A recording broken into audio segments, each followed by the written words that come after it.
हरिद्वार में दूसरे शाही स्नान के दिन कोरोना विस्फोट हुआ है। हरिद्वार में कोरोना के 408 नए केस सामने आ गए। 408। हरिद्वार में बढ़ते संक्रमण से प्रशासन की परेशानी बढ़ गई है। पूरे उत्तराखंड में 1334 नए केस सामने आए हैं। ये हाल है हरिद्वार का, जहां पर कुंभ के शाही स्नान के दौरान सोशल डिस्टेंसिंग की लोगों ने धज्जियां उड़ा दी और कोई भी कोरोना गाइडलाइन फॉलो करता हुआ नजर नहीं आया। जमकर लापरवाहियां हुई और उसका नतीजा अब हमारे सामने है।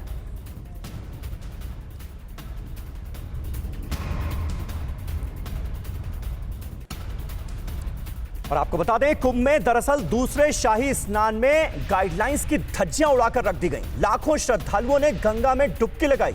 कोरोना के नियमों की खुलकर अनदेखी की गई। बगैर मास्क और सोशल डिस्टेंसिंग के कुंभ में शाही स्नान में शामिल होते दिखे श्रद्धालु। कल ही ये तस्वीरें जब सामने आई थी तो देश इन तस्वीरों को देखकर चौंक गया था कि कोरोना काल में इतने सारे लोग, लाखों लोग एक साथ इकट्ठा सोशल डिस्टेंसिंग का पालन ना करते हुए नजर आ रहे हैं। इसका अंजाम क्या हो सकता है? और अब अंजाम हमारे सामने है। उत्तराखंड के हरिद्वार में भी तेजी से कोरोना संक्रमण के आंकड़े बढ़ते हुए नजर आ रहे हैं, जो हम सब के लिए बहुत चिंता का सबब है। कुंभ के लिए गाइडलाइन क्या थी, ये जरा हम आपको बता दें। कुंभ आने वालों के लिए 72 घंटे पुरानी RT-PCR नेगेटिव रिपोर्ट जरूरी बता दी गई थी।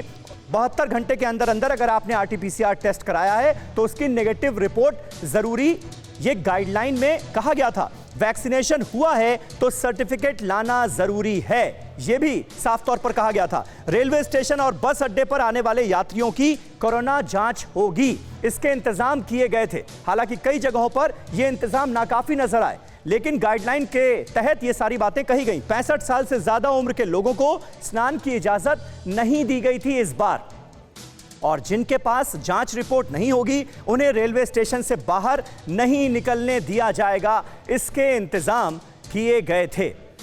लेकिन क्या ये सारी गाइडलाइंस सही तरीके से फॉलो हुई? क्योंकि जो ताजा आंकड़ा आया है वो है 32 लाख का। कल 32 लाख लोगों ने स्नान किया है हरिद्वार में, कुंभ में। ब्रजेश तिवारी हमारे साथ, हमारे सहयोगी मौजूद हैं। ब्रजेश, जरा हकीकत आपसे जानना चाहेंगे, क्योंकि आंकड़े गवाही दे रहे हैं कि लापरवाहियों का जो आलम नजर आया कल, आज उसके चलते संक्रमण में और इजाफा हुआ है। ताजा अपडेट हरिद्वार से, कुंभ से क्या है?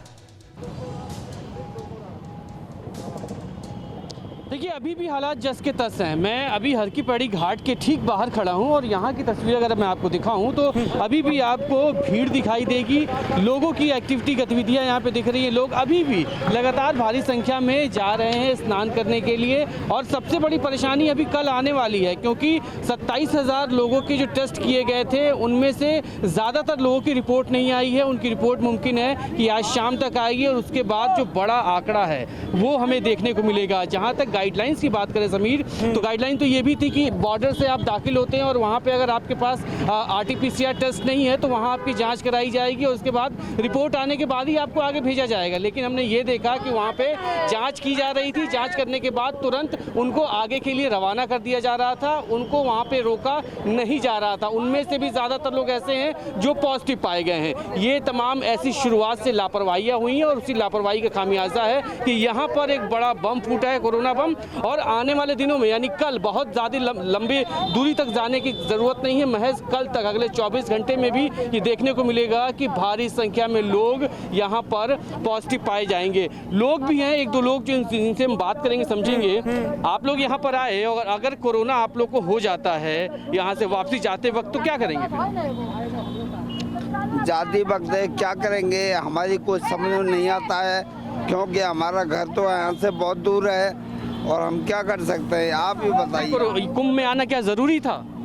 वो तो सही है, लेकिन हमारी आत्मा कह रही थी कि कुंभ में जाओ और अपना दर्शन करो, लेकिन सब भगवान के ऊपर छोड़ दिया। भगवान के ऊपर की जो बात कही जा रही है, भगवान भरोसे ही छोड़ दिया है लोगों ने, ऐसा लगता है। और इसीलिए लापरवाहियां जमकर की गई, जिसका नतीजा हमारे सामने है। ब्रजेश, फिक्र आपकी, सोमवार से शुक्रवार रात 9 बजे सिर्फ TV9 भारतवर्ष पर।